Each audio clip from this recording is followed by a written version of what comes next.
Hi welcome to my YouTube channel Nijasha lifestyle. ഇന്നെൻ്റെ first റെസിപ്പിയാണ് brinjal fry. അപ്പോൾ അതെങ്ങനെ ഉണ്ടാക്കുന്നത് നോക്കാം. ആദ്യം ഞാനിവിടെ ബ്രിഞ്ചാൾ കട്ട് ചെയ്തെടുക്കുന്നുണ്ട്. ഈ ഒരു രീതിയിലാണ് കേട്ടോ കട്ട് ചെയ്യുന്നത്. ഞാൻ ഇവിടെ കാണിച്ചു തരാം. കട്ട് ചെയ്തിട്ട് അധികം തിന്നും ആവരുത് എന്നാൽ തിക്കും ആവരുത്. ഈ ഒരു രീതിയിൽ വേണം കട്ട് ചെയ്തെടുക്കാൻ. ഇനി ഇത് നമ്മൾ നന്നായിട്ട് കഴുകണം. 5 മിനിറ്റ് ഞാൻ വെള്ളത്തിൽ ഇട്ട് വെച്ചിട്ടുണ്ടായിരുന്നു. അതിന് ശേഷം നമ്മൾ ഇതിലേക്ക് വേണ്ട മാഗ്നേഷൻ എന്തൊക്കെയാണ് വേണ്ടതെന്ന് നോക്കാം.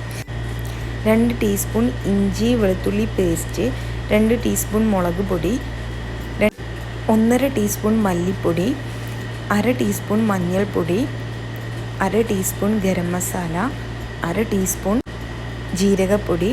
ഇനി നമ്മൾ ആവശ്യത്തിന് ഉപ്പ് ചേർക്കുക.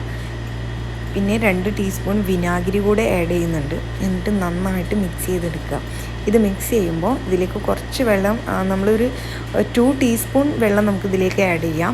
ടേബിൾ സ്പൂൺ അല്ല, ടീസ്പൂണാണ്. അപ്പോൾ അത് ശ്രദ്ധിക്കുക, വെള്ളം കൂടി പോകരുത്. അപ്പം നമ്മൾ ഈ ഒരു മസാലേൻ്റെ കൺസിസ്റ്റൻസി ആകെ മാറിപ്പോവും. സോ ഇത് കുറച്ച് തിക്കിലായിരിക്കണം ഉണ്ടാവേണ്ടത്. അപ്പോൾ ഇത് നന്നായിട്ട് മിക്സ് ചെയ്തെടുക്കുക. എന്നിട്ട് നമ്മൾ ഇത് ഓരോ ബ്രിഞ്ചാൾ പീസ് എടുത്തിട്ട് അതിൽ തേച്ച് പിടിപ്പിക്കുക. ഇതിലേക്ക് ഒന്നായിട്ട് ആ പീസുകൾ ഇട്ടിട്ട് കുഴക്കരുത്. അപ്പോൾ ഈ ബ്രിഞ്ചാൾ പീസസ് ഫുള്ള് കുഴഞ്ഞു പോവും. അപ്പോൾ അങ്ങനെ ചെയ്യാതെ ഓരോ പീസ് എടുത്തിട്ട് നമ്മൾ അതിൽ നന്നായിട്ട് തേച്ച് പിടിപ്പിക്കുകയാണ് വേണ്ടത്. ഞാൻ കാണിച്ചു തരാം. ഇതുപോലെ ചെയ്തെടുക്കുക.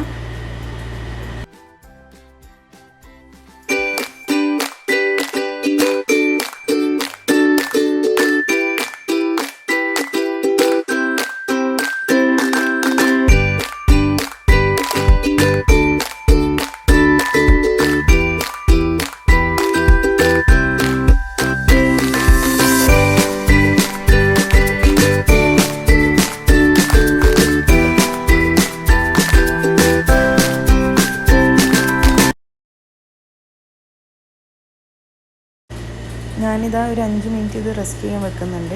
5 to 10 മിനിറ്റ്സ് വരെ റെസ്റ്റ് ചെയ്യാൻ വെക്കാം. അതിനുശേഷം ഇത് ഫ്രൈ ചെയ്തെടുക്കുകയാണ്.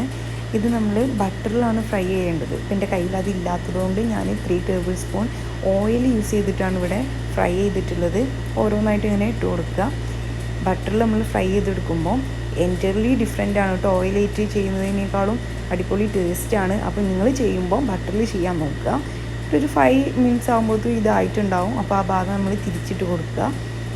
അതുപോലെ എല്ലതും ചെയ്തെടുക്കുക.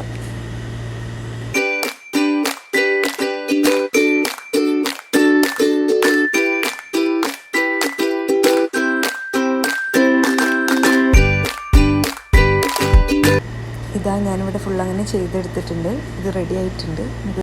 ഇത് കാണുമ്പോൾ നിങ്ങൾക്ക് ഇത് കരിഞ്ഞിട്ടുണ്ടെന്ന് തോന്നും. പക്ഷെ ഇതൊരിക്കലും കരിഞ്ഞതല്ല.